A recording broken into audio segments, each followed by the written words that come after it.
This podcast is not suitable for children or those who are easily disturbed. Spoiler warning for whatever is in the title of this episode. And now for the obligatory socials.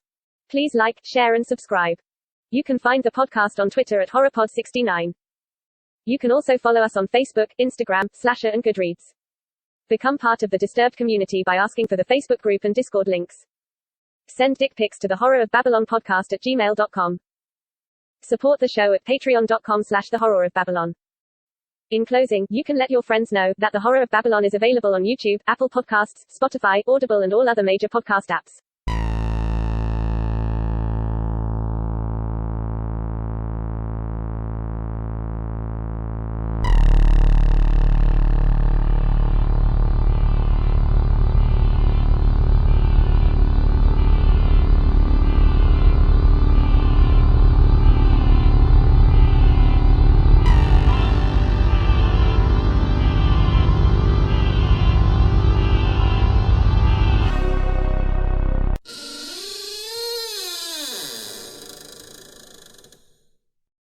Welcome to episode 80 of The Horror of Babylon, where we discuss Moo by Osamu Tezuka.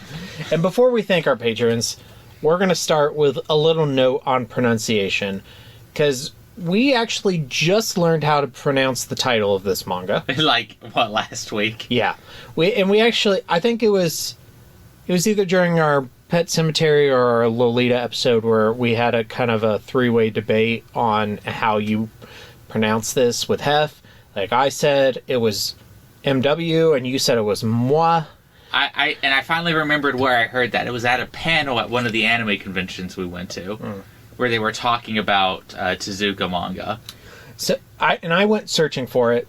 The Wikipedia page says it's pronounced Moo, and then I was like, okay, but this is Wikipedia, so I actually went and verified that on two other sites. Yeah. Apparently it is pronounced Moo. Thank you to our patrons!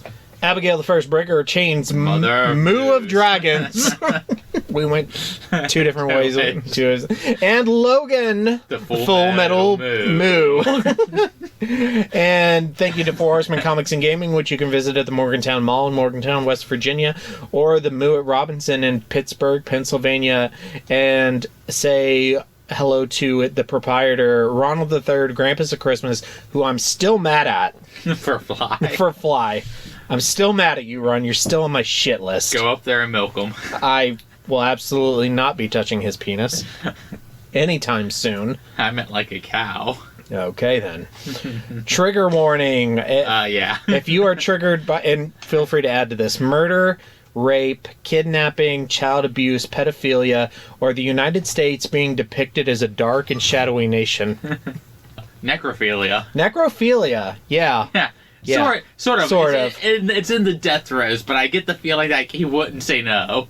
Bestiality. Bestiality. That's 100% in this manga. I believe that Yuki would not say no to anything. Do you remember that werewolf manga I used to buy at Anime Boston all the time? From the guy? Yeah. He follows us on Twitter now. Yeah. And I posted that we were reading this. He's like, I didn't know Tezuka did a dark manga. I'm going to read it. Dark? He did 30 of them. And I was like, yeah, here's a list of recommendations. And he's gone and gotten them all off of our recommendations. Great. Okay, so a little bit of a special note here. This is a very special episode for me. This is not my first podcast.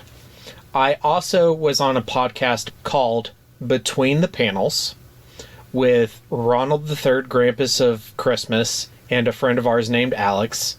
The show only lasted 2 episodes. It was also a book club podcast where we specifically focused on comics. Our first episode was on The Killing Joke. What we agreed on was we would do something popular in the first episode, and then after that, the three of us would take turns picking the books. That doesn't sound bad. So we did The Killing Joke, and then Alex got to pick, and we reviewed Metro, Ted McKeever. He did this book called, I think it's called Metrol, something. I don't know. But we did that in the second episode. And then the third episode, it was my turn to pick, and I picked Mu by Osamu Tezuka. And Ron never read it. And the podcast died. I'm going to send him my copy. Another reason why Ron sucks. I fucking love him. Yeah, he is great. All right, so our history with Mu and in general with Osamu Tezuka, and I'll let you go first because I have. When you and I were in college, you were still getting like a handle on what my taste and shit was, and you pretty much figured out that I like just fucked up shit, and you're like, "Oh, here, read this," and I did, and I loved it. It was good. What other Osamu Tezuka works have you read? Oh, what is it? Doro, the one where the guy who missed Dororo. The samurai. Which is excellent. You lent me another one about a dog. Oh, Dakira here, Yeah, that one was good. I've actually read some Astro Boy, not a lot. I've seen one of the animes. I have not read the manga. Yeah, I started reading some of it online based off of enjoying these other ones. And I'm like, oh, let's go see what like the father of anime is, you know, because let's be honest, that's inspired so much. Yeah. I think that's about the limit of mine. So for me, my first experience with Tezuka himself was the second reboot of Astro Boy. So the original Astro Boy anime series was from the 1960s, and it lasted like a couple hundred episodes. And then it got rebooted in the 80s, and I think it lasted like 80-ish episodes. And then the one I saw was the second reboot, which was the third series, which is the one that most people have probably seen. It's the one that was on Toonami. And it aired in 2003. And the reason they rebooted it in the year 2003 is because that was the year that Astro was actually born in the original manga. Are you excited for the Pluto anime? Yes. Yeah. So I watched all that on Cartoon Network. And then I had also seen some Kimba the White Lion. But then our good friend Hef bought this manga called Apollo Song. And he's like, oh, this is from the guy who did Astro Boy and Kimba the White Lion. And if you've not read Apollo Song, it is a similar level of fucked up to Mu. Oh, yeah? I would say it's not quite as bad. But it's like... It's similar. It's close enough. Yeah. I'll need to read that, though. And I read it, and I was like, wow, this is fucked up. This is the Astro Boy guy. And then from there, I went on to read Mu and Ode to Kirihito and Ayako and Buddha. Ayako's apparently fucked up, isn't it? It's super fucked up. That's the one about the girl that's like locked in a room. Locked in the basement. It's right there. I am sorry. That's been on my list for a while. We should actually cover it because I think, like, knowing your tastes personally, I think that's probably the one you would actually like the most. Really? Wow. Because it's the most sexual. Okay, I mean, fair. But yeah, I read Mu like late high school, early college, and absolutely loved it. I've always identified it as one of my favorite mangas. It's fucking great. It's fantastic.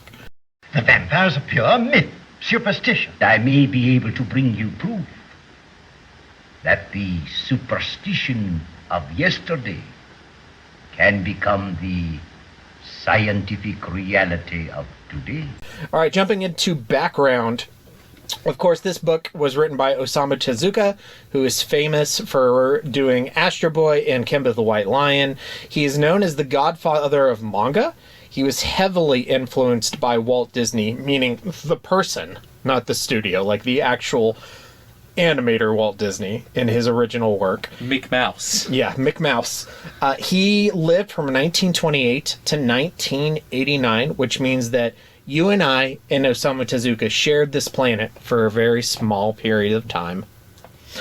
We were born at just the right moment. At just the right moment. He's from Osaka, and he lived, because he was born in 1928 and died in 89, he lived through Imperial pre-war Japan, World War II, post-war Japan, and the Cold War era. Did he fight for the Japanese? Just out of curiosity. No, I don't think he was a vet. I'm literally just sitting here flipping through the manga right now while we're recording this. He was a high school student. Okay, so it was just... Yeah. He just missed out on it then. And in 1945, he was accepted into Osaka university and began studying medicine. He did have a doctorate. Yeah. He was Dr. Osamu Tezuka.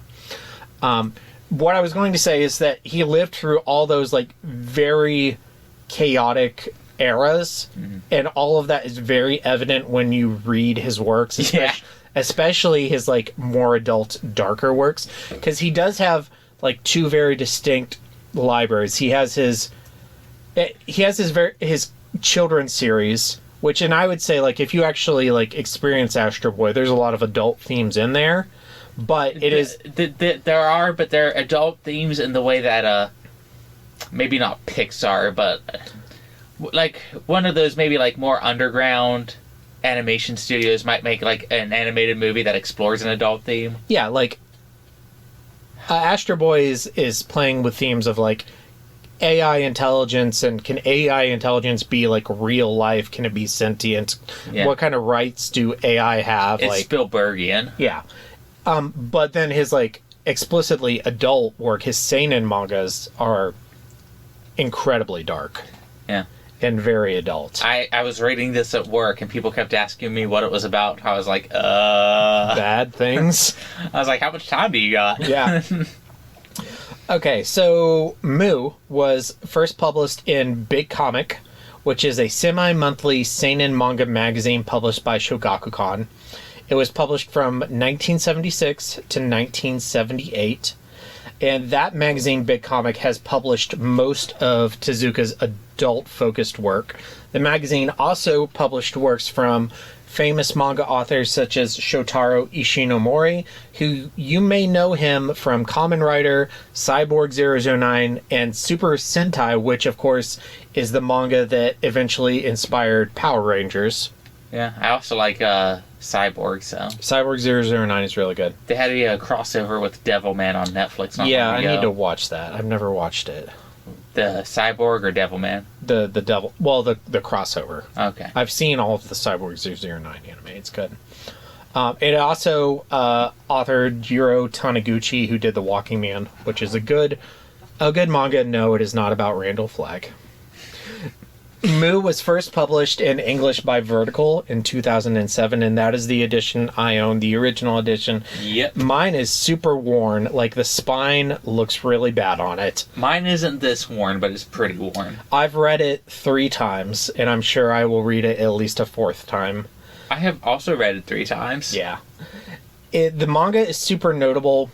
Apparently, in Japan, there's this movement in the 1960s called Gekiga, which translates as dramatic pictures, who were artists in the 60s and 70s who are purposely making gritty, adult-oriented content to kind of contrast the Disney-influenced stuff of the 1950s. And Tezuka was kind of like, oh, okay, I'll do some of that.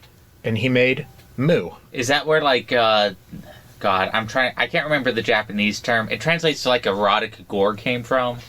I think I know what you're talking about, but I don't know what. The manga Midori was. Yeah, Midori's fucked up. Was like stemmed from that. I can't remember the name of the genre now, though, off the top of my head. Midori is fucked up. We should not review Midori. No. I don't think we could handle it. It's banned. Mu has 2 film adaptations, which I only found out about recently. There's two.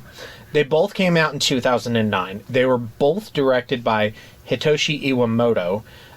Mu, from 2009, is an adaptation of the manga, and that's the one that I shared with you. Okay. And I just found out today, while writing this outline, that there was also a TV film produced that same year that is a prequel to Mu and takes place 6 years before.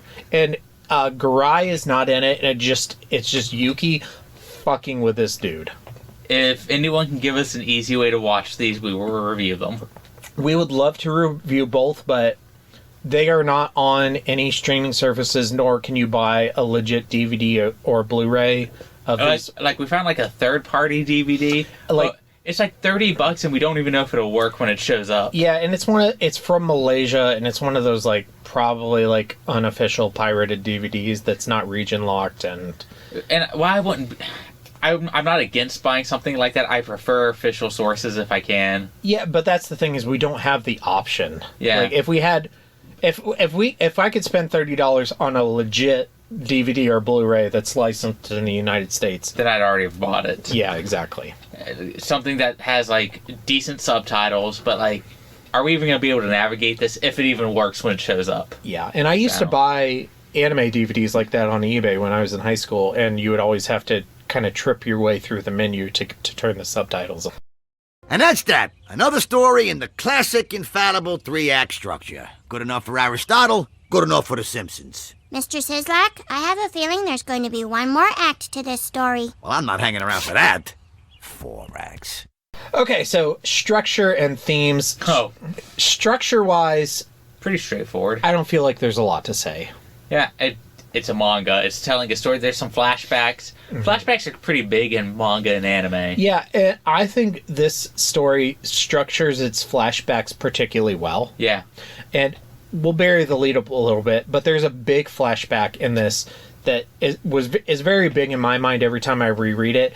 And the 2 times I've reread it, I always think that it's towards the beginning of the story, but It's not, is it? No, it's not.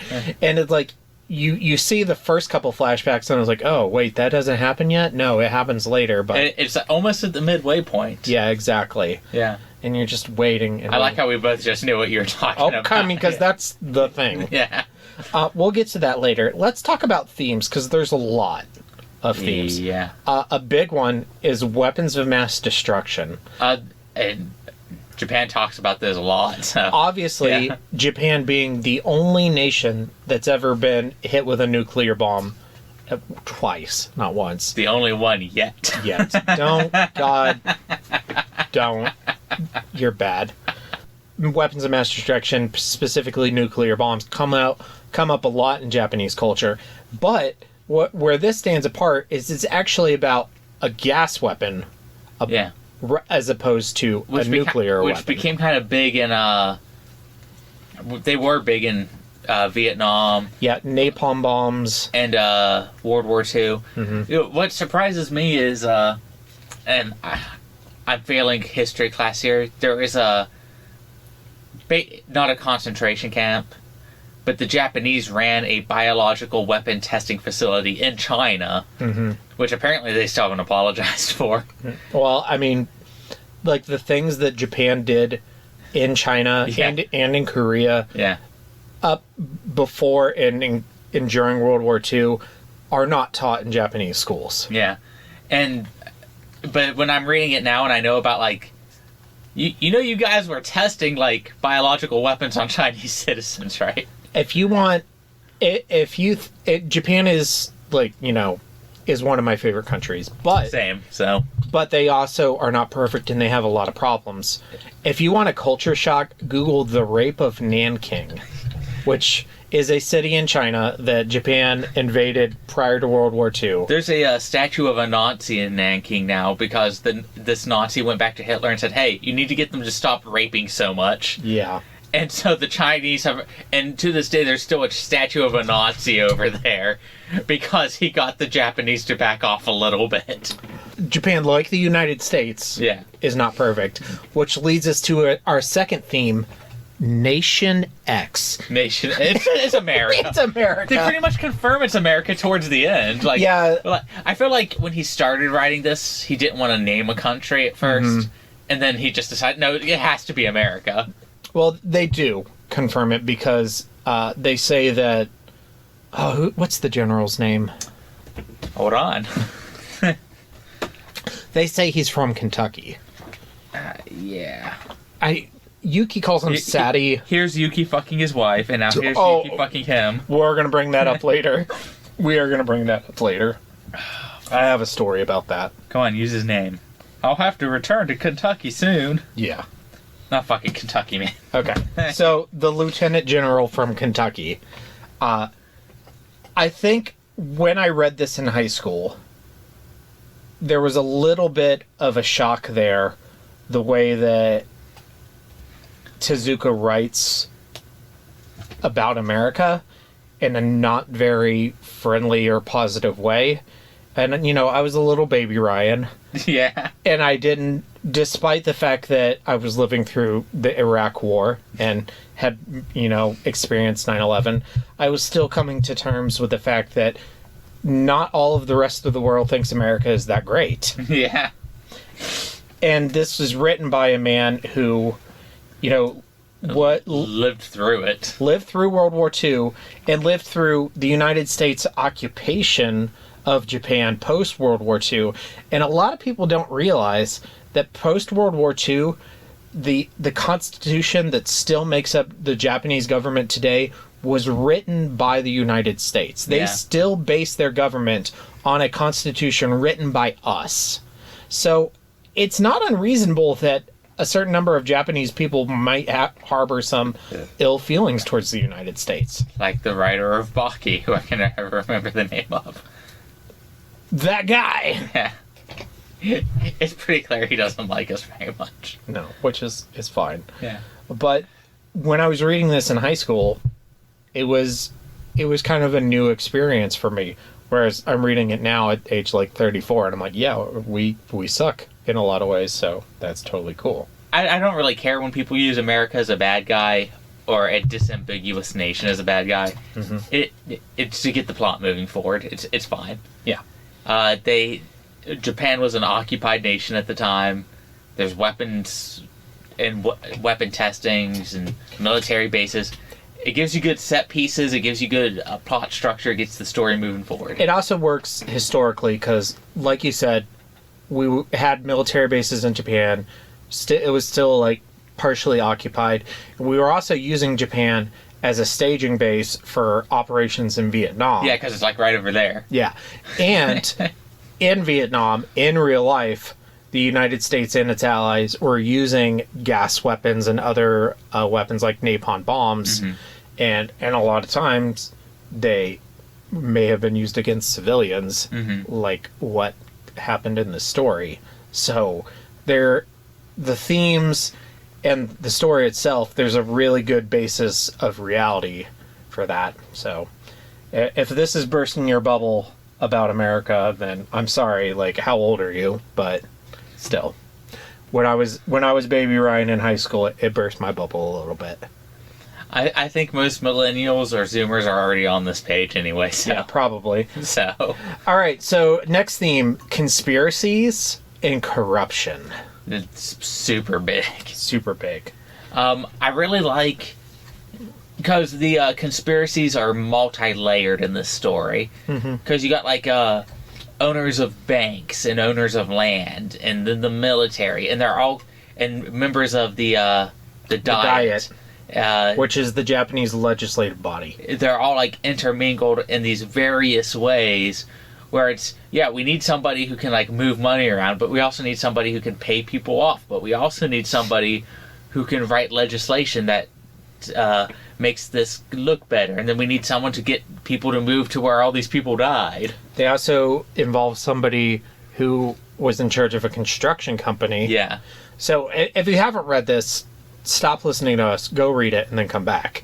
But if for some reason you're not going to read it, the big controversy that kind of starts this story is that there's this island called Okino-Mifune, which is an island in Okinawa in southern Japan, where there's a Nation X military base or storage facility where they're storing a gas weapon called Mu.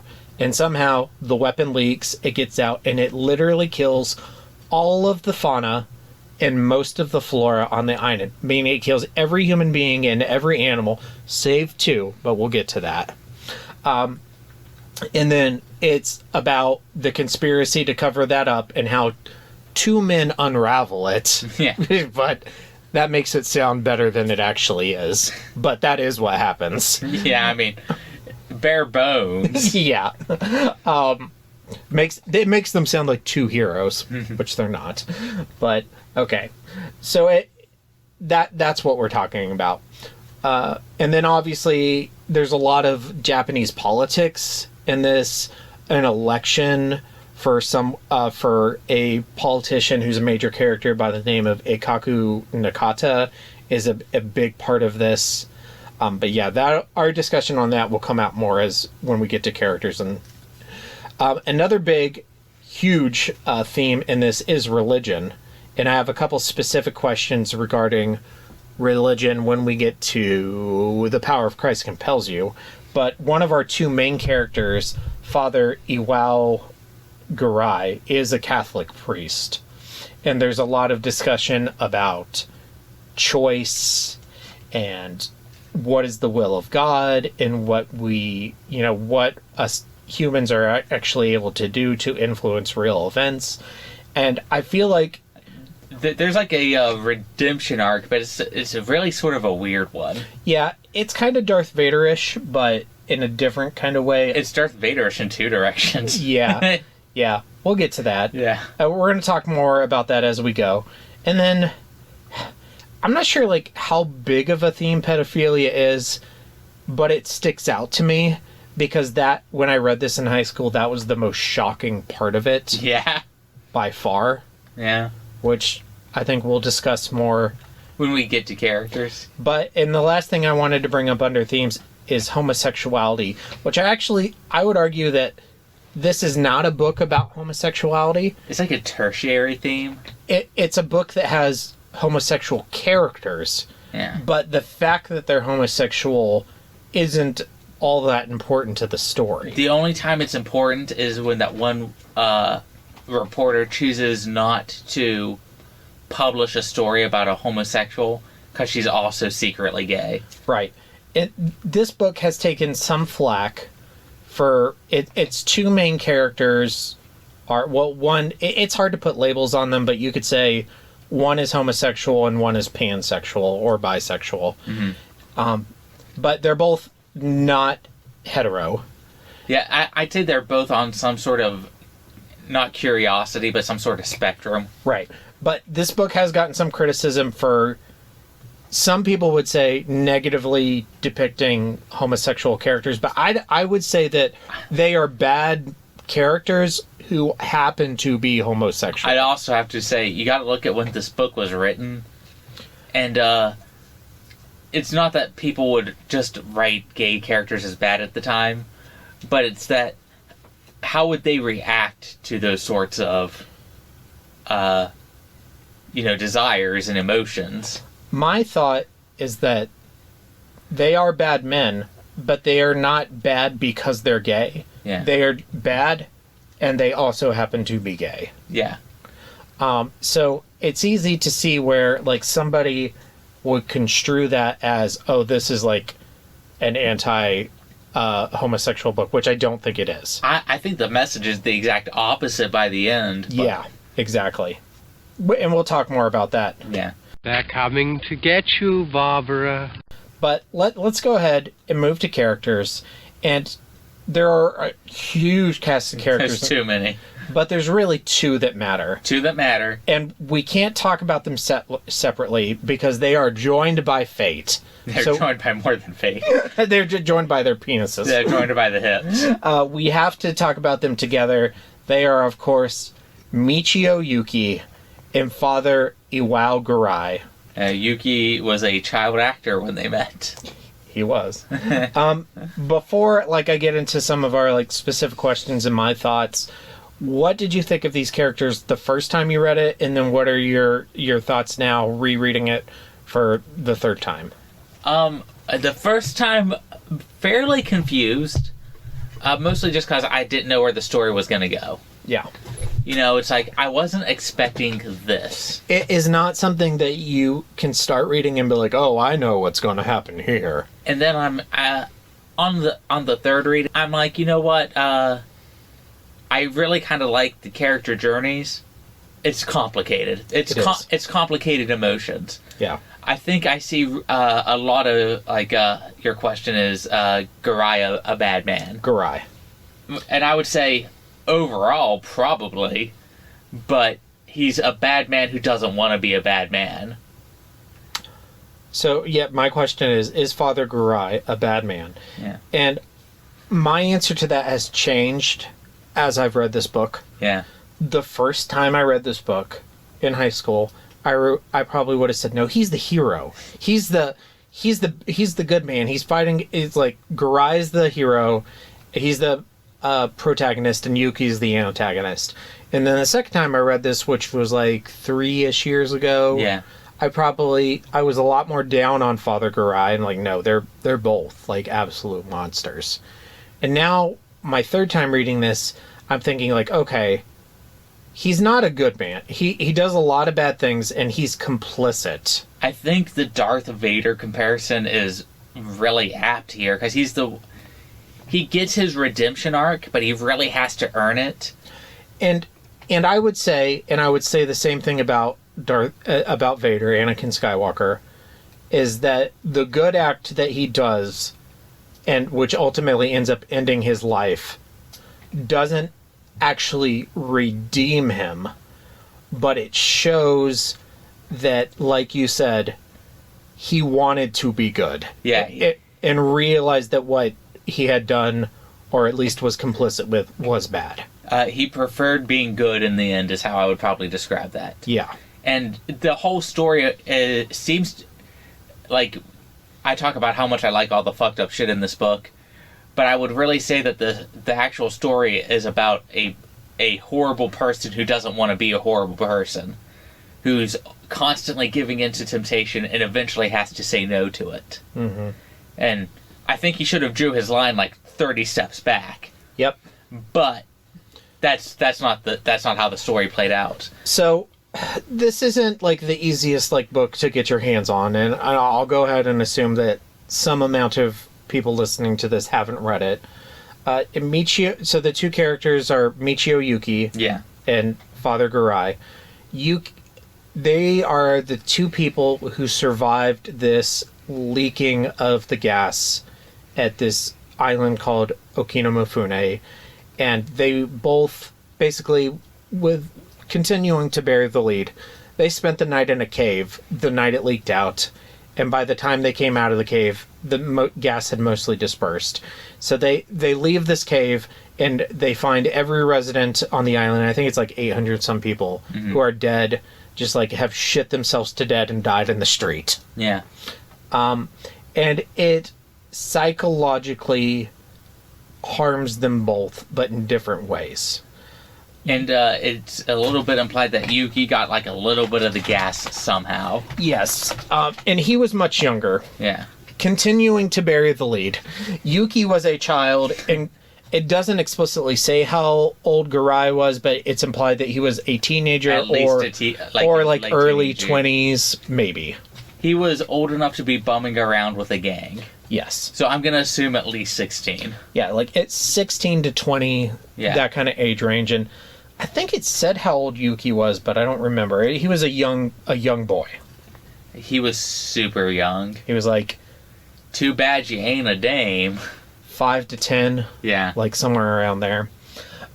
So, and somehow Yuki was exposed to some of the remainder of the gas, maybe just because he was shorter and closer to the ground. Yeah. As opposed to Garai. But the bulk of the story takes place 16 years later when these two men are adults, and Yuki is a serial kidnapper who eventually turns serial killer, who eventually turns mass murder terrorist. Mass murder terrorist, because he is dying due to his exposure from Mu, and he knows he only has a couple of years to live. And what is the term for somebody who believes, like the from It, the kid, I meant to make notes on this. Patrick Hockstetter. Yeah. What's the term? A sociopath? A sociopath. He's a psychopath.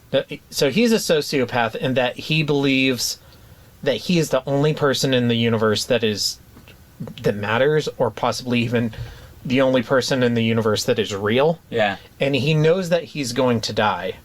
And his goal is to obtain some of this gas, the Mu, and literally destroy all of humanity, so that when he dies, he can take all of humanity with him. Yeah, because why does it matter? Yeah, why does it...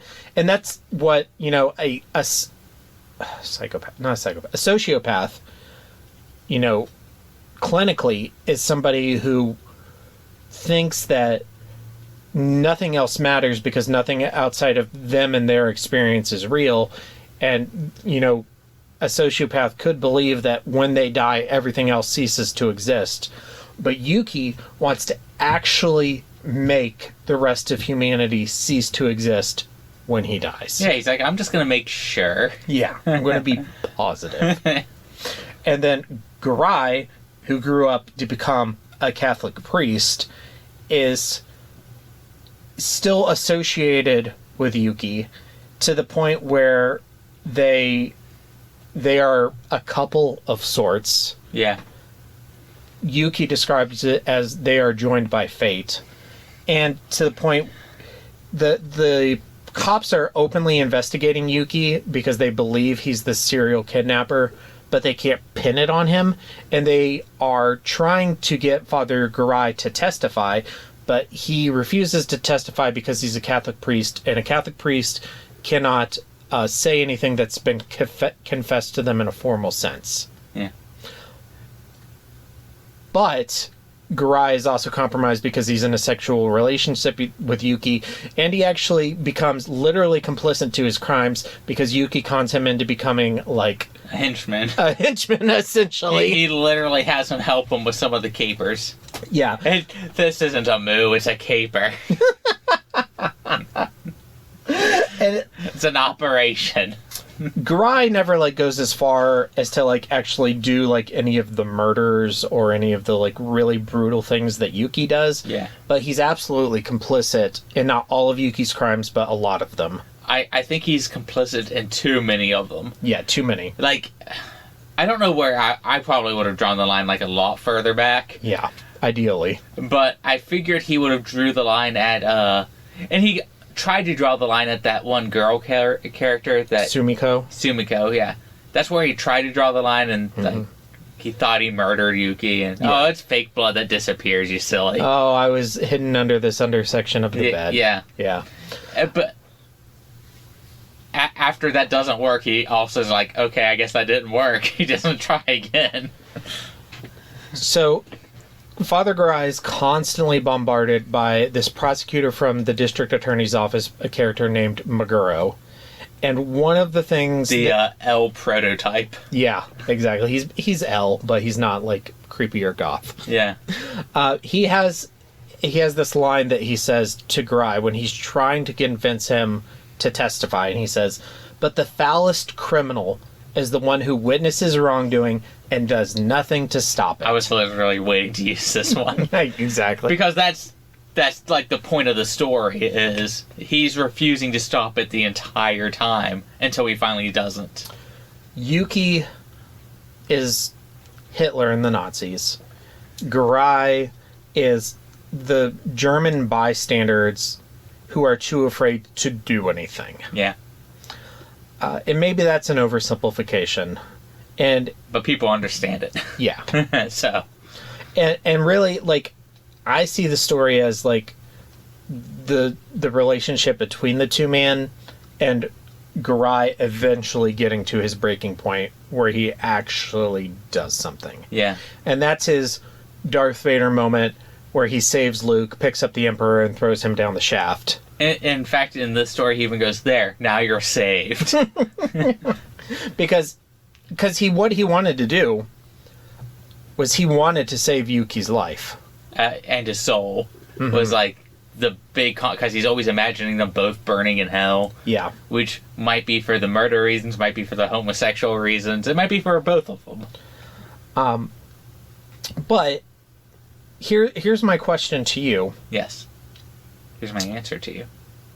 Did Father Garai take the moo gas and jump out of that plane to A, save the world from Yuki exposing the world to moo and killing all of humanity, B, to prevent Yuki from committing this crime and you know, to save Yuki because he loved Yuki, he had romantic feelings towards him, or C, both?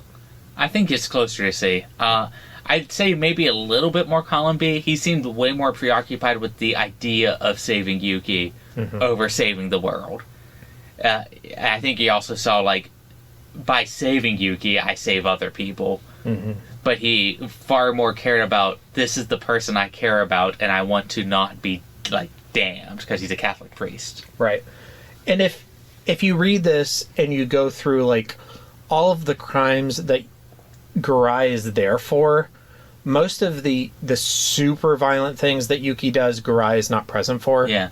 And whenever Yuki does do something violent in Garai's presence, Garai usually, he says something. He never stops Yuki. Yeah. So I'm not defending Garai. Exactly. Because, like, when they had, I forget the guy's name, but they had him in the cave and they were beating the fuck out of him. Yeah, they were literally, or Yuki was literally torturing him for information. That's too far. Yeah. But he never stops him. Yeah. So, and that takes me back to what Meguro was saying.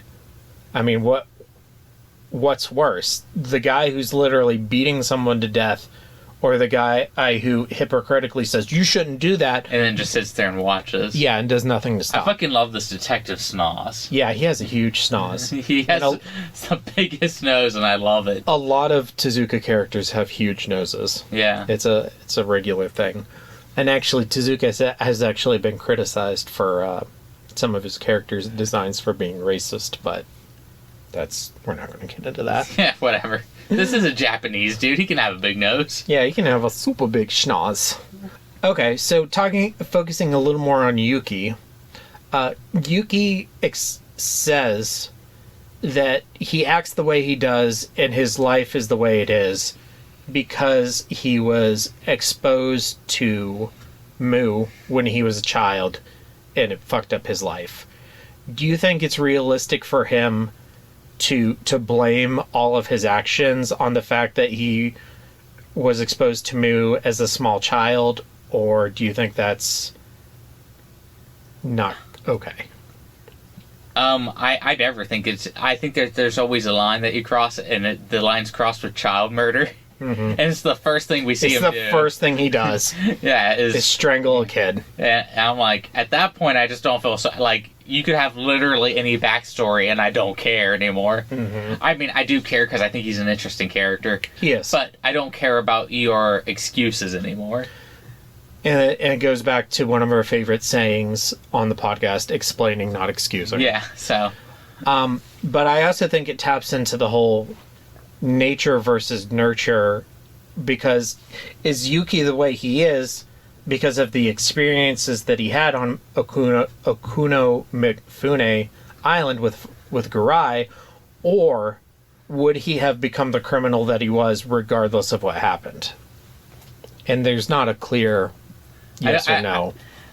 I think the story tries to imply more towards Mugas, but doesn't explicitly say it for this exact reason, because it's better to not have an explicit answer. He also has an older brother who, they're not twins, but they look extremely... Basically the same. Yeah. Basically the same. And they have an identical genetic makeup, but as far as we know, his older brother is a normal functioning member of society and has never murdered, kidnapped, or raped anyone. Yeah. As far as we know. And for our discussion, we'll assume he hasn't. Or fucked a person while they are dying. Or fucked a dog. Or a dog. I keep forgetting about the dog. He fucks the dog and then have the dog murder a couple people. You bit my pecker off! His girlfriend watches him fuck the dog. My God. This guy is so fucked up, comes back. So we haven't begun to talk about how fucked up Yuki is. Alright, so, and we're going to talk more about Yuki and Father Garai as we keep going. There's a huge cast of characters, and I have a couple of them listed. I don't want to go over every single character in this book, but outside of our two protagonists, who sticks out to you from the Mu? The detective here, what's his name? Prosecutor Meguro. Meguro. I think mostly because he's visually distinct from a lot of the other characters. Again, that big snoz. Yes. And the long, black, flowing locks. Yeah. In a sharp suit. I like that he kind of just shows up, and he is very kind of by the books. Like, I know you're doing it. I can't prove it yet, though, but I'm going to come here and taunt you a little bit. Yeah. Because he's like literally gathering the evidence that he has to have to make a move. Yeah, he cannot get a warrant for Yuki's arrest until he has some kind of proof. And honestly, I even question how he got the warrant that he gets. Yeah. At the end, like, what exactly did he have on Yuki? Like, sure, he has tons of circumstantial evidence. Maybe it was just enough circumstantial evidence that piled up. I don't know. Yeah. But I think he stands out a lot. Yes, I agree. He is cool. I like him. And I keep saying this every time I read this manga, is you see prototypes for characters that show up in other things. Mm-hmm. Like, Yuki is like the prototype for Johan that shows up in Monster. Yeah, I would agree with that. And, Meguro here is the prototype for, like, that L character, that detective who just really knows everything that's going on, but is just getting the evidence. You can also draw some comparisons from Yuki to Light Yagami. Not in the, like, Light's morality, like, there's an argument. Like, yeah. I personally don't think Light was right, but there's a discussion to be had here. But the similarity is that they're this, like, outwardly facing, very, like, attractive, charismatic, like, contributing member of society, but at night behind closed doors, like, they do these, like, terrible things and kill all these people. So, like, when you read this manga, you see how Tezuka inspired all this other shit that I like. Mm-hmm. So, and you don't see, like, it's hard for me to imagine that Naoki Urasawa and the people who did Death Note and, like, all these other manga artists haven't read Mu and a lot of the similar Tezuka works. I mean, Urasawa did Pluto. Yeah, he literally did an adaptation of Astro Boy. Yeah. But you don't see, like, Mu and books like it being cited in, like, you know, like the little blurbs where manga artists write, well, this is, you know, what I was thinking about, blah, blah, blah. They're embarrassed to admit it. They were very embarrassed to admit it. Exactly. No, I guess too good.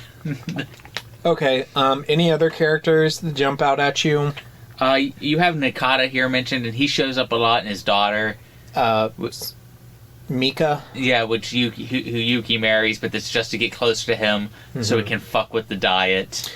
And there's several different female characters there's Miho, who is the daughter of the president of Kanto Bank, where Yuki works. Who Yuki fucks and then kills while he's fucking her. He literally injects her with a drug that causes her to die, and he's like, don't worry, it'll make your vagina contract while we're fucking. It'll feel great. It'll feel amazing.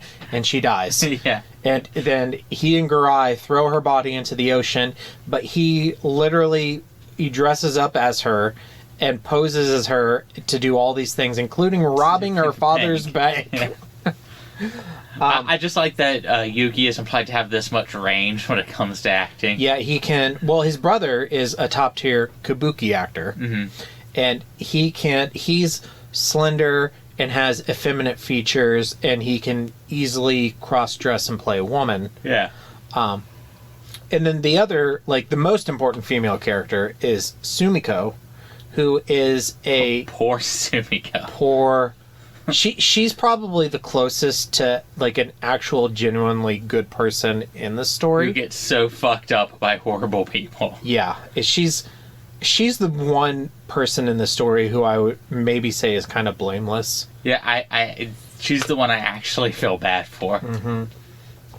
And even though she, like, becomes enthralled by Yuki, even though she knows the terrible things he does. Yeah, but you can see the steps to how she got there. And she never actually becomes complicit in any of his crimes. No, it's just that, well, I mean, I might as well let him keep using me, and it's like the worst possible thing to say, but that's the character. That's exactly the character. Yeah. The worst part, so she is a member of Father Gurai's flock. She had this, like, terrible illness where she was had paralyzed legs, and due to his comforting and his support, she was able to overcome that and learn to walk. And she's come to Tokyo to see Father Gurai because she's in love with him. Mm-hmm. And through Father Gurai, she meets Yuki, who takes her back to his apartment and rapes her. Yeah. And she goes catatonic, and her legs become paralyzed again. She goes to the hospital. He sneaks into her hospital room. Just rapes her again. And not only does he raped her a second time, he flips her on her stomach and rapes her from behind like an animal. And the whole time he's telling her, yeah, Father Garai is in love with this other woman named Miho, who's dead at this point, but he's playing. Which is the woman that he murdered with drugs so that her vagina would contract while he was raping her. I'm saying the word rape too many times, but this is the story. It's what happens. Yeah. And then Father Garai, that's where he first draws the line and tries to kill Yuki. Yeah, he literally tries to murder him. And stabs the bed, and there's like a fake bed and body and fake blood. And that it's like Garai builds himself up to doing something about Yuki twice. And after the first failed attempt to murder Yuki, which I believe was, even though he went through with it, I think it was kind of half-hearted because in his heart, he wanted a solution that he thought would more likely save Yuki's soul. He wanted to save Yuki's soul and save Yuki's life, but prevent him from doing bad things. Yeah. Which ultimately accumulates in him taking the Mu gas away from Yuki, jumping out of the plane, which prevents Yuki from killing people with Mu, prevents Yuki from being killed by Mu. I don't think it saves his soul, but... But it's the closest he could get to it. Exactly. It's like, you have an opportunity here to, like, turn yourself in, and you can be done. Mm-hmm. You can't turn yourself in if you're dead. You can't, like, pay for your... That's I have this saying that I tell people that redemption and forgiveness aren't the same thing. Yeah. Yuki has a chance to redeem himself. It doesn't mean anyone has to forgive him. Right. Redemption is what I would call a personal journey, where forgiveness is an external journey. That makes sense. And there's a lot of gaslighting in that, too, because what happens is, after he tries to kill him and it doesn't work, he's like, oh, you just found one of a million necklaces I have. Mm-hmm. You're being silly. I didn't do anything to her. I didn't do anything to her. He wants to believe that. Yuki constantly lies to Father Garai, and Garai knows it's a lie, but he wants to believe it. Okay, so let's go ahead and circle back to the two of them. Yeah, are we doing it now? Yeah, and I feel like, to me, this is the most pivotal question of the entire book. Does Yuki actually care about Garai? I think in his own fucked up way, yes. I don't think it's something like how you and I might love somebody or care about somebody. Mm-hmm. I don't think it comes across as the same. Because there's definitely something that's not, like, crossing right in his brain. Right. But in his own way, yes, he actually does have feelings for Garai, and that's why he keeps pulling him into all of this. It isn't like a revenge plot against him, even though Garai raped him. No, we're burying the lead. We're burying the lead. We're not there yet. Okay, we're not there yet. We gotta bury the lead. Okay, but I do think that he does care about him. It's just in this really weird, fucked up, nihilistic way. As, if I'm gonna die, we're both gonna die, sort of thing. Mm-hmm. And we're gonna feel good doing it. I feel like every time I read this, I continually have to rationalize to myself why Yuki just doesn't kill Garai. Because Garai knows too much. He's the only person who legitimately has a realistic means of stopping Yuki in his actions. And Yuki rationalizes it to himself by saying, oh, he's a Catholic priest and he can never say anything to the cops, which Yuki is correct, because he never does. But from, like, a practical mindset, if, like, I'm a serial killer and a rapist and a kidnapper, and I want to continue to do these things and I don't want to get caught, there's really no reason to leave Garai alive. Yeah. But he never even he never slightly threatens or hints at. And anytime that Garai comes close to doing something Yuki doesn't want, he uses like a roundabout method other than murder to get him to stop. Mm-hmm. Normally fucking him. Yeah.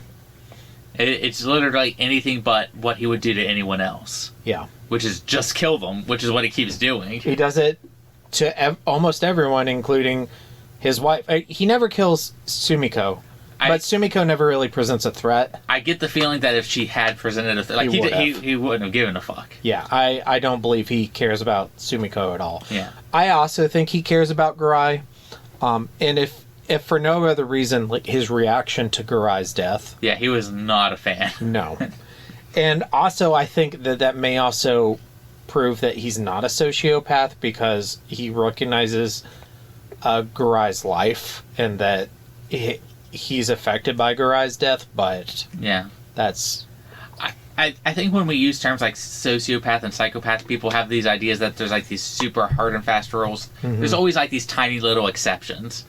And then if you see some people who see the exceptions, they're like, well, then that means they can't be this. Yeah. They could still be that, and they just have this like one little blind spot. Yeah. Okay, I think we need to move on. There's lots of cool characters, and we have not even really talked about any of them. Yeah. Because, I mean, it's really the story of Yuki and Garai, but there are lots of other good characters. Read it, see the characters. Yeah, and they'll come up in other... I'll kill you all! I'll drive you crazy, and I'll kill you all! I'm every nightmare you ever had. I am your worst dream come true. I'm everything you ever were afraid of. To scary shit, where I'm going to ask the same question that I always ask. Is this book scary? Or is it just shocking? I would lean closer to shocking. I think if I would be terrified if I had like a Yuki in my life. Yeah. But like when you're reading it, am I sitting there like, oh god, I don't want to turn the next page? Like, yeah, what's gonna it's happen? not like Pet Sematary with Lewis Creed walking through the woods. It doesn't give me nightmares. No. It doesn't give me... Which is weird, because the book is sort of about like an existential dread of your oncoming death. But it doesn't make me feel that. It makes me feel things about like what's going on with the characters, like their sex lives. Genre-wise, I see it normally categorized as a psychological thriller. I think thriller's a good term. People always say that thrillers are just horror for people who want to pretend they're smart. But I agree that I think thriller is the most accurate term to label it with. Yeah. But I do think if I were going to force it into another category, for me it would be horror. It would be close. I think it dances that line. You Mm-hmm. know what I mean? There's some really good pacing with some of this, like, quote-unquote scares. Mm-hmm. The drawings are very good. It's right here on the side, like when he's on top of Sumiko. And he's just drawn as a wolf. Yeah, and she's just perceiving him as this monster. Shit like that's scary to me. Yeah. Like how things are perceived, or the dog that bites off the pecker. Like when he, get bit off my pecker is funny, but the way the dog is drawn and the way it stalks, I think would make a good scene. So I'm going to rearrange the notes a little bit, but since you're already talking about the art, I want to talk about it now. Tezuka's art, if you think about like modern manga artists, like let's compare him to Junji Ito. I think some people may look at his art and say, "Oh, that's bad," but I think it's just a more simple. That's what I would say. It's simplistic, but it's effective. Yeah, it's not bad. This sounds insulting, but it's not meant to be cartoony. It's Walt Disney-like. He was heavily influenced by Walt Disney to the point where one of his very famous mangas, Metropolis, Mickey Mouse was used as a villain in that manga. Like there were robot Mickey Mouse androids because it was like the 50s and he didn't give a fuck about there's no international copyright, and he's like, fuck it, whatever, I'm putting Mickey Mouse in there and making him a villain. And they were like, Mickey Mouse was like the stormtroopers of that book. Japan still doesn't care about international copyright all that much. Yeah. Every JoJo stand's named after a famous band or song. So his art is very reflective, and if you look at like early Disney cartoons and look at his art, you will see a lot of similarities between them. Yeah. But also what I wanted to bring up in relation to the art is shocking is a word I would use for both Junji Ito's works and Osamu Tezuka's works. Yeah. But I think the shocking pertains more to Junji Ito in terms of the art, and it pertains more to Osamu Tezuka in terms of the story writing, yeah. and the characters. But even though Tezuka's art isn't as detailed or shocking as Junji Ito's, I feel like it serves the story and the characters just as well, if not better. I think, well, we've talked about this every time we talk about Junji Ito, is he doesn't care about characters all that much. At all. Yeah. Maybe. Yeah. I was trying to be nice. I'm not trying to insult him. He's great, but he cares about spectacle. He cares about, like, he's very good at the page turn. Like, he sets up a page turn and then there's a full page splash of the super gross thing. Yeah. Or the jump scare, like his equivalent of a jump scare. Mm-hmm. He's very good at setting that up. It's hyper detailed. But you could literally replace his characters with almost anything and it wouldn't matter. It wouldn't. His best characters probably came from Frankenstein, which he didn't invent. No, it was his adaptation of Mary Shelley's classic novel. Maybe you've heard of it, Frankenstein. Which I would also say, I think he should adapt more. Because I think when you take someone who's already done the character work for him and he can just do his art around the characters. I believe our homework question for that episode on Junji Ito's Frankenstein was what would you like to see him do next in terms of adaptations? And Yeah. You said it. I think I said the Invisible Man. Yeah, or that'd be Dr. great. Jekyll and Mr. Hyde. Yeah. Or God, how much would you pay for Junji Ito's Dracula? Yeah, a lot. I would pay a lot of money. A lot of money. I'd probably buy the Japanese version. Yeah, it's like just to look at the art. Yeah. I mean, you hardly even need to read the words. Like, you know what happens in Dracula. Yeah, I've read Dracula like 5 times at this point. Okay, so what would you say is the most shocking, and we can be done burying the lead if you want, what would you say is the most shocking part of Moo?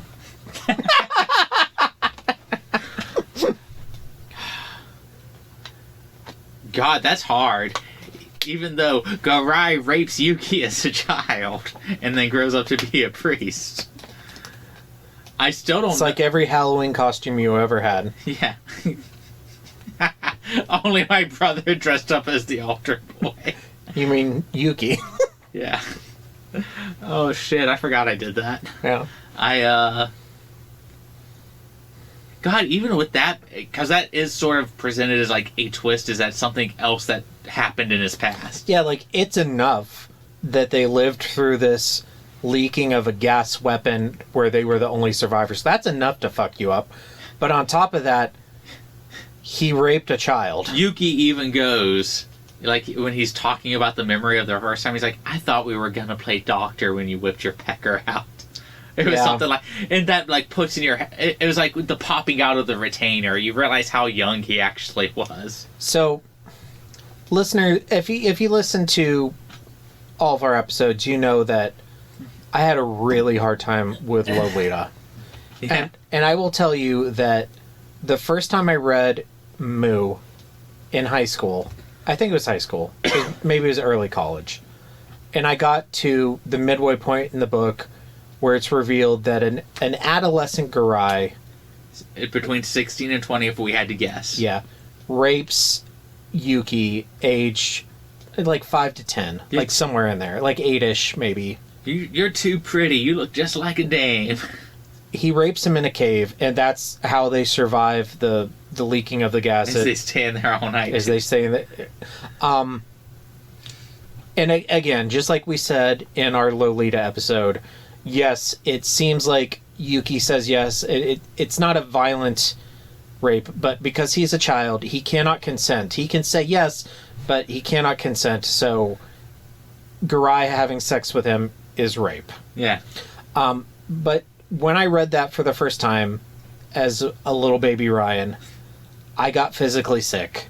And I put the book down and didn't come back to it to the next day and considered not coming back to it. But I made it through. I kept reading and made it through. And if you're in the audience thinking, Ryan, you're such a hypocrite, you hated Lolita so much, but you love this story, this is a very small part of this story. It is a very small part. Compared to Lolita. But just like Lolita, you and I had very different reactions. Mine was, man, that's really fucked up. I wonder what happens next. Yeah. Keep reading. Keep turning the page. That was my same reaction to Lolita. I was like, man, that's really messed up. No, I put it down. I'm like, you know what? I'm done. I'm good right now. Like, that's a lot. I don't even remember the point we were making. Oh, the most fucked up thing. Yeah, what's the most shocking? God, that's in contention. The fucking the dog is in contention. Yeah. Because I mean, like, I keep forgetting that that's a thing until I come back to the book. Injecting a drug into a woman you're having sex with so that she dies as you're inside of her to make her vagina contract against your penis. And that happens super early. Super early. It's like one of the most, like, aside from the strangled child. I think it's the second crime he commits in the story. To let you know, like, how fucked up this guy is. Yeah, like, we're sitting... This is not a slow burn. No, this is quick. Yeah. And we're not even, like, listing, like, all the things he does, because he does lots and lots of terrible things. If there is a crime, he probably did it. Yeah. God, he did grand larceny. He did bank robbing. He embezzles money. Yeah. Arson. He contributes to a corrupt election and a corrupt political office. Treason. I almost feel like Tezuka had a checklist of crimes. And He's just like, let's do them all. I need him to do... I'll fit this one in here. He corrupts the clergy. Yeah, blasphemy. Blasphemy. Blackmail. Blackmail. Yep. I mean, like... The only thing he didn't do was disrespect his neighbor. You gotta do his pecker bit and all. I just love the way he phrased that. And I love the art for that old dude. Because Tezuka uses the same character design a lot of manga artists do. He's used that old guy a lot. Alright, so I had that in Zombie Day where we talk about Easter eggs, but I'll go ahead and just include it now. Yeah, there he is! So that character is named Hige Oyaji, and he has also appeared in Metropolis, Buddha, Astro Boy, Blackjack, Lost World, Next World. He has also gone by the names of Bon, Shunsaku, Tetsu, Hige Yoji, Detective Mustachio, Mustache Daddy, Albert, and Ed.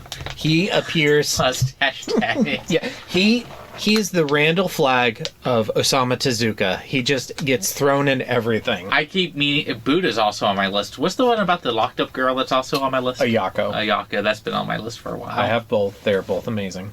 After I'm done reading the manga I'm on now, I'll borrow them from you. Okay. So yeah, that was our Zombie Day, which we'll just include there. Yeah, it's fine.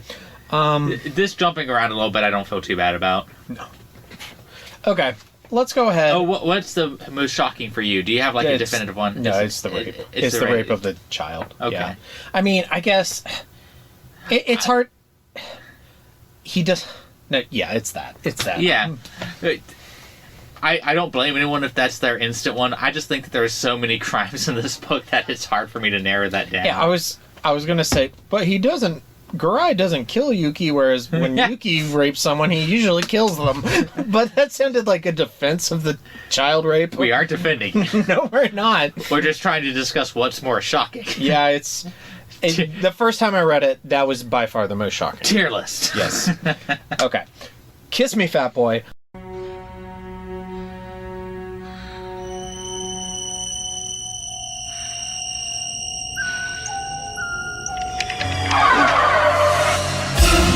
Kiss me, fat boy. Oh my god, Yuki fucks everyone in this book. I'm basically Yuki. Here's the story I wanted to tell. So, I had a fake memory. And again, I'm reading this for the third time. Yeah. I had a fake memory where the first, girl he woos is Miho, who is the daughter of the bank president of Kanto Bank. And he, goes to their house for dinner and blah, blah, blah. I had a fake memory where he seduced the bank president's wife and had sex with her. Yeah. And I got to that part. I was like, oh, God, I really thought that happened. And then I got to the later part in the story. It happens a little later. And not the bank teller, but... No, who he seduces and has sex with is the American general's wife. And I turned the page and I'm like, oh yeah, that's right. He seduces and fucks the general's wife. That is so funny. That's going to be my king. And then I turned to, oh my god, he fucks the general too! And then I laughed for like a straight 30 seconds because I completely forgot that he fucks both of them. And it's just like, and of course he does. He literally is late to fuck the general because he fucked his fucking wife. Yeah. Oh my god, it's so bad. And it's funny, because just on the American general for a minute, like the way that they depict him is he's like, he has this like secret homosexual life that he keeps from his family, but he's also portrayed as actually like caring about his wife and caring about his children. Yeah, that happens sometimes. Yeah. Like you, especially back then, you might not, you get married out of a sense of duty and you build these like strong familiar feelings, but you probably aren't truly sexually attracted to a person because you're gay or bisexual or you're, whatever. Or your wife's ugly, you don't know. But it's not like he doesn't hate or resent his wife. He actually seems like he cares about her and loves her in a way, but he also is just... He used to be called having a beard. Yeah. Okay. Okay, so for Kiss Me Fat Boy, I know you don't share the same like penchant for feminine men that I do, but is Yuki fuckable? Yeah, he's pretty cute. I think like my guy type is probably more like the dad from the Boogeyman. Yeah. Like that older, like kind of silvery fox, like not like super old, not like a Ted Danson type, but has like the Reed Richards gray along. Yeah, he has Reed Richards gray. He kind of has the shaggy beard, kind of a Timothy Oliphant in The Mandalorian. Yeah, okay. Yeah, kind of like that. I'm more of a Yuki guy. Yeah, no, but he's cute. Like, I could definitely see it. Have a huge thing for feminine men. They just aren't around that much. No, like, you don't see a lot of feminine men here in West Virginia. Yeah. But, I mean, they are here and there. I can definitely see, like, being, like, a straight guy who's curious being, like, more okay with a feminine dude like Yuki, as opposed to... I always tell people Jason Momoa. It has to be either hyper feminine or hyper masculine. Yeah. Like I can't just do a guy with a dad bod. Thanks. Sorry. I mean, you're on the exception list. Oh. We promised each other handies last episode. Good for me. Good for me. Does he do the doggy style? I mean, sex is a huge part of this book. Yeah. But I don't feel like there's as much of a discussion to be had about the sex. Some of it is literally just in there for shock value. And, like, Yuki uses sex and seduction as a weapon. Yeah. Yeah.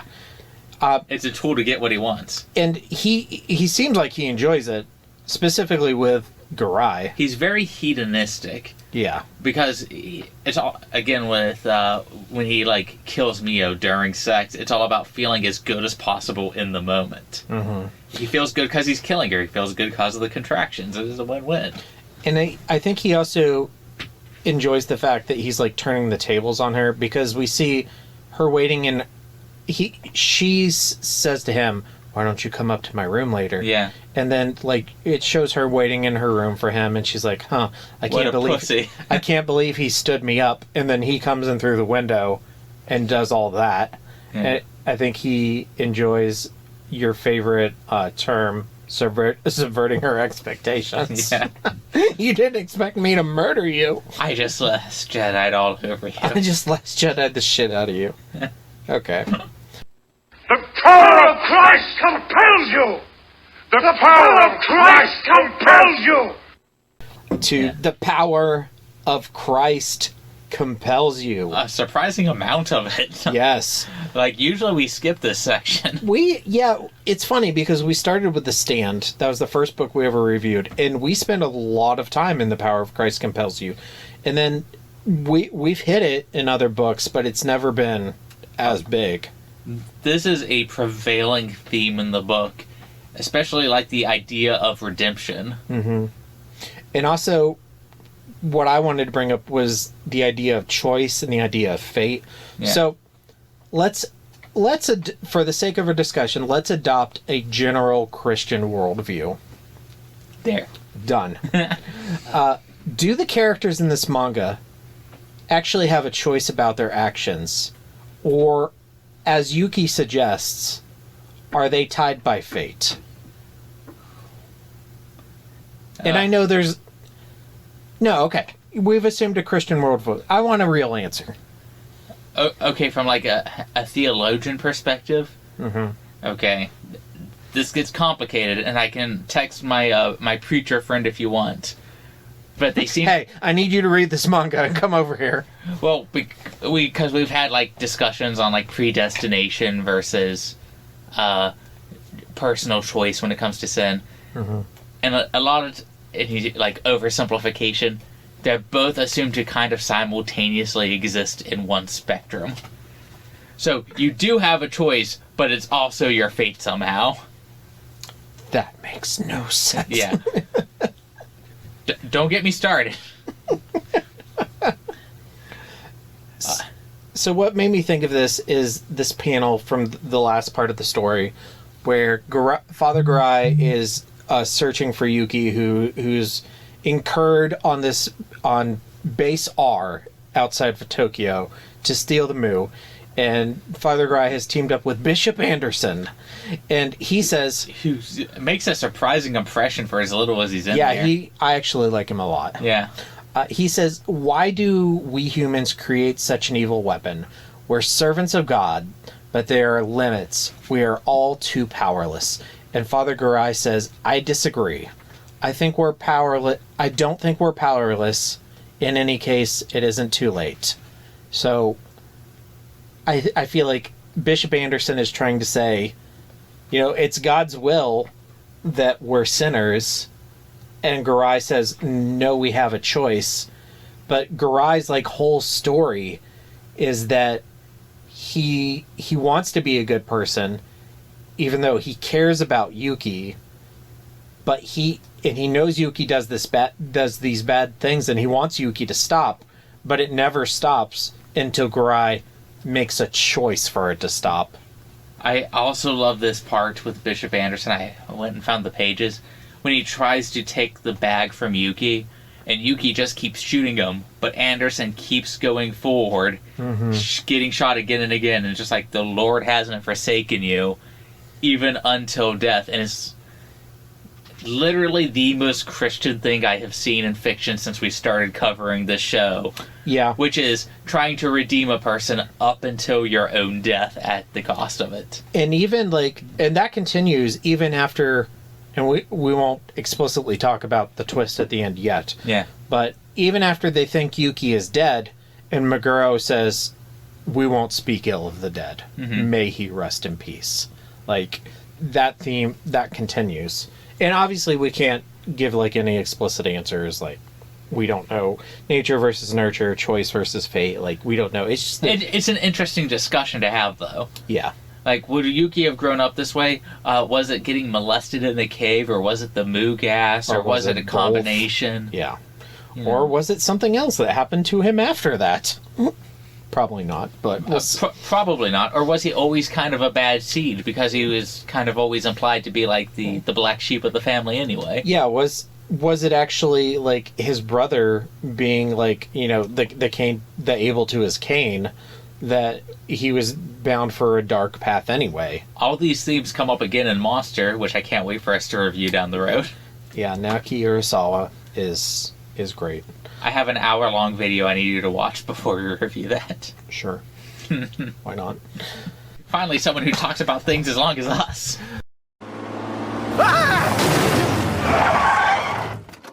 Oh my God, are you Stephen King? No, I'm Dean Koontz. Oh.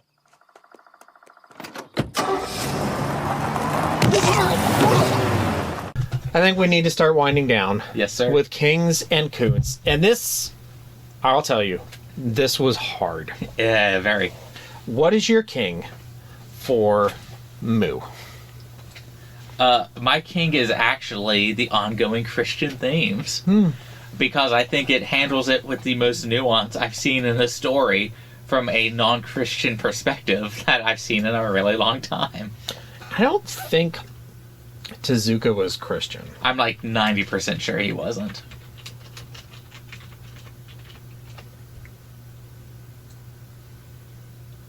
I knew he included religious. He was largely agnostic. He wrote an 8-volume epic manga about Siddhartha Gautama, the Buddha. Yeah. And I think I talked about this whenever we reviewed The Stand, is like showing that nuance of Christian theology that sometimes you don't get to see, because you get someone who's too pro-Christian, who like writes it as like this big idealized thing where they can't do any wrong, and they write it like just this, they're wrong no matter what. And in this you get like several perspectives on it, including from a homosexual priest or bi priest or whatever priest. Or it's just like Superman. Like you like Frank Miller, who just writes like the most terrible Superman because Yeah. Superman is the devil. Or you get, I don't know, insert author who's just like Clark Kent can do no wrong and he's Jesus Christ on planet Earth. Grant Morrison, Joshua Williams, Okay. Dan Jurgens. And like who's in the middle? Like who? I'm sure there are. Okay. My king, and I wanted it to be. He fucks the general, but it's the king for me. It has to be Garai and Yuki and their relationship. It's a great king. Yeah, it has to be. It has to be. And then your Koontz. It's hard. Yeah, I've gone back and forth on a few things. I think my Koontz is gonna have to be just how often Garai, because it's like 10 or 12 times that he's like, hey, that's really fucked up, you should stop doing that. Yeah, but that's the story. Yeah, but by the 10th time I got the point, and then it happens a couple more times. He's not gonna do anything until the absolute end. Yeah. Yeah, exactly. For me, mine is actually more of a meta Koontz. Yeah.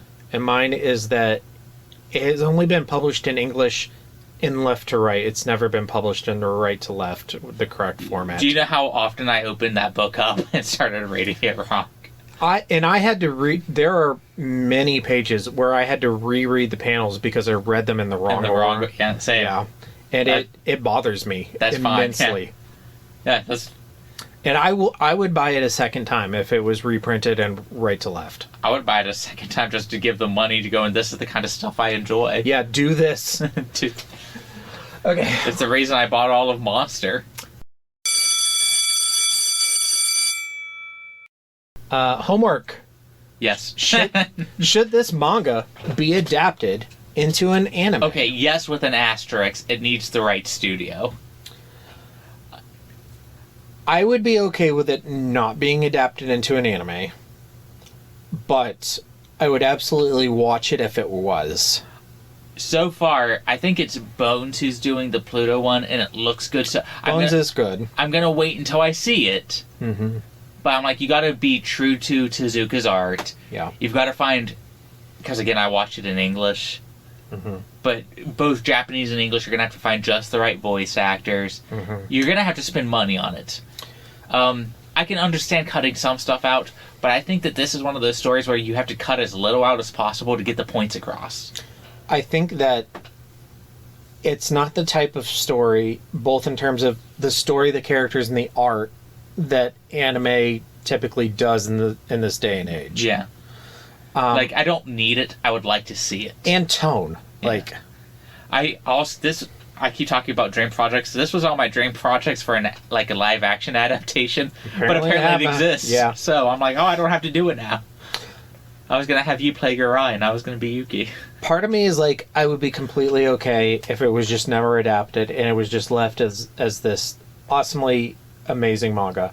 But then, I do think that it's possible to make a wonderful and true anime adaptation.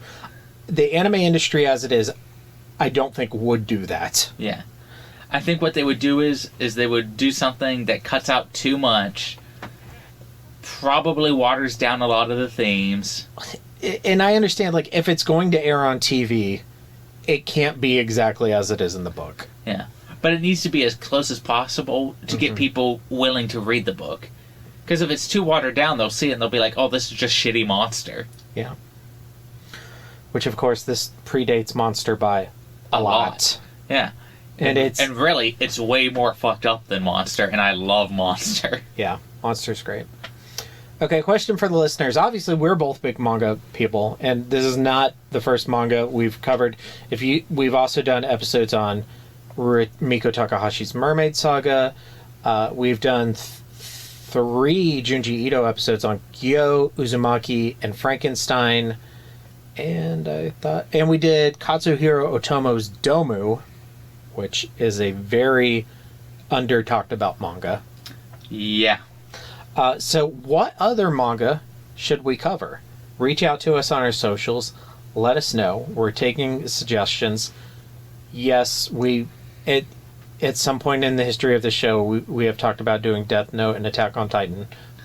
So feel free to say that as well. But what else? Manga-wise? Yeah. Okay, I'm going to take anything Junji Ito off the table because it's too easy. We've done 3. So we have already... Well, actually, technically, we've done 4. Floating Classroom, because I haven't read it. Yes, I've read the first 3, and it's so good. We are going to do an episode on Orochi. Orochi's been on my read list for a while. And there are several other Tezuka books. I think Ayako and Ode to Kirihito would both be good episodes. I think whenever we do more of, like, the Ring books, doing some of the manga adaptations, because I think... Oh, and we did the Ring manga, too. Yeah, I think some of the manga adaptations are actually kind of decent. They have bits in them that I'm like, oh, that's just neat to include. And we do plan on doing Monster. Yeah. I would love to do 20th Century Boys. Which I haven't read, so that would be... that would be It's my favorite Urasawa book, but I have not read all of Monster, so... People keep telling me that 20th Century Boy and Billy Bat are better, and I've never read Billy Bat, so... And I'm like, okay, probably, but I think that Monster just specifically has shit that appeals to me. Well, the thing is that 20th Century Boys is more of a sci-fi story. Yeah.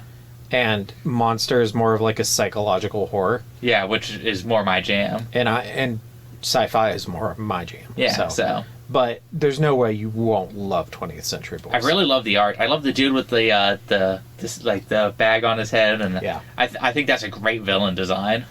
It's also much longer than Monster. Wow, God, Monster's pretty long too. Yeah, I don't remember offhand, but I think it's like almost 20 volumes. Yeah, like it's longer. I mean, I'm willing. Yeah, no, we'll do it eventually. Yeah. And also we've talked about the manga adaptation of At the Mountains of Madness. Pluto. Pluto would be good. And Pluto's not that long either, so... No, there's lots of manga. We should do Akira, like the actual manga of Akira, yeah. I've never read it. I've always wanted to. I've never Oh, shit. Okay, I gotta show you something when we're done recording. Okay. Alright, yeah. So, lots of manga. And then, for further reading... If you want to read more Osamu Tezuka that's similar to Mu, I recommend Ayako, Ode to Kirihito, Apollo's Song, and the Book of Human Insects. If you want to read some good Osamu Tezuka that's not like Mu, I really recommend Dororo and Buddha. And if you want to read some other great seinen manga that are not Osamu Tezuka, really recommend Pluto, Monster, and 20th Century Boys. Yeah, they're great. They're great. Upcoming. Oh, we didn't rank. Rank. Yeah. It's my number 1. Oh, can you pull up my list? Yeah. I'm pretty sure it's my number 1, but just it's my number 1 with a bullet. I know you love Uzumaki. I do love Uzumaki, but I think the characters are just way too good in Mu. Mu's number 1. Mu's number 1! And I love Uzumaki. I love its art. I love Kyrie, but I'm like... At the end of the day, I will almost always put characters over art. Yeah, and I agree. Like, I love Uzumaki. It's my number 3. And honestly, it probably should be my number 2. The Enigma of Amigara Fault's my number 2 because it fucked with me so much. And honestly, it does leave an impression. Yeah. And I never read Uzumaki when I was younger. I've only read it since we started doing the show, so. Yeah. But I have pictures of you literally reacting to it on my phone. Uzumaki is, its appeal is basically like all spectacle. Which is great. And there's spectacle in Mu, but there's also characters and themes. And story, and yeah, it's... And not that there's not themes in Uzumaki, but it's not as poignant. Yeah, I agree. And we will get... Hef has read this, and he was supposed to be here tonight. Unfortunately, he wasn't able to make it, but we will get him to add Mu to his rankings, and we'll see where he ranks it compared to us. I know he likes it. I don't know if he likes it as much as we do. But we shall see. We shall see. I'm excited to find out. Yeah, me too. Okay, that's our schedule. Upcoming on the Horror of Babylon, our next 3 Sunday episodes. Finally. This coming Sunday, we are finally reviewing Salem's Lot on Sunday, July 9th. The following Sunday, the 16th, we will be reviewing the 2 associated short stories from Night Shift, Jerusalem's Lot, and One More for the Road. And then we will doing the first adaptation the following Sunday, July 23rd, with Toby Hooper's Salem's Lot, the 2-part miniseries from 1979. And then our next 3 Thursday bonus episodes on July 6th. Our 4 Horsemen sponsored bonus episode will be Yoko Ono's Fly from 1970, which we just recorded, and I think it'll be an entertaining episode. I don't recommend watching the film. I honestly we don't do this very often, but I'm honestly thinking of paying just a little bit to get it boosted in the algorithm because I thought it was so funny. It was so bad what we put out there. Yeah. And then the following Thursday, July 13th, is our next Treehouse of Horror of Babylon episode where we discuss Dial Z for Zombies, which is the Simpsons zombie mashup, which includes things such as Pet Sematary. And then the next Sunday, the next Thursday, July 20th, we are going to review a film that kind of goes along with some of the themes we've discussed in Lolita and Mu, and a film that I have literally been recommending to Daniel for 13 years, Leon the Professional, starring 2 of my favorite people, Jean Reno and Natalie Portman. I'm excited. Oh, I think Gary Oldman's in it too. Is Gary Oldman in it, or is that a false memory? Hold on. We're going to IMDb. Yes, Gary Oldman is in it. Lil. Dracula himself. So Jean Reno, Gary Oldman, Natalie Portman. Is there anybody else? No, I think they're the 3 draws. But I mean, who else do you need? That's enough. This guy's name is Lucius Wyatt Crockett, or Cherokee. Crockett. I'm sorry, I'm reading Salem's Lot. So Larry Crockett. I'm sorry. That's funny. Yeah, I just finished the Larry Crockett where it explains how he sold all these trailers and made all this money, and he's basically a giant bag of dirt. Okay. Thank you for reading Mu. I had a great time. And recording with me. And we also need to say thank you to our patrons. Abigail the First, Breaker of Chains, Mama of Dragons, and Logan, the Full Metal Patron. And 4 Horsemen Comics and Gaming, which you can visit at the Morgantown Mall, Morgantown, West Virginia, the Mall Robinson in Pittsburgh, Pennsylvania, or on the island of Okune Mifune in Okinawa, Japan. And say hello to Ronald III, Grampus of Christmas. But if he asks you to come see his storage facilities, I recommend don't doing that. Yeah, I recommend against that part. Yeah, definitely, for sure. All right, stay tuned for our socials and stay scary. And now for the obligatory socials. Please like, share, and subscribe. You can find the podcast on Twitter at HorrorPod69. You can also follow us on Facebook, Instagram, Slasher, and Goodreads. Become part of the Disturbed community by asking for the Facebook group and Discord links. Send dick pics to the Horror of Babylon podcast at gmail.com. Support the show at patreon.com/the Horror of Babylon. In closing, you can let your friends know that the Horror of Babylon is available on YouTube, Apple Podcasts, Spotify, Audible, and all other major podcast apps. Stay scary.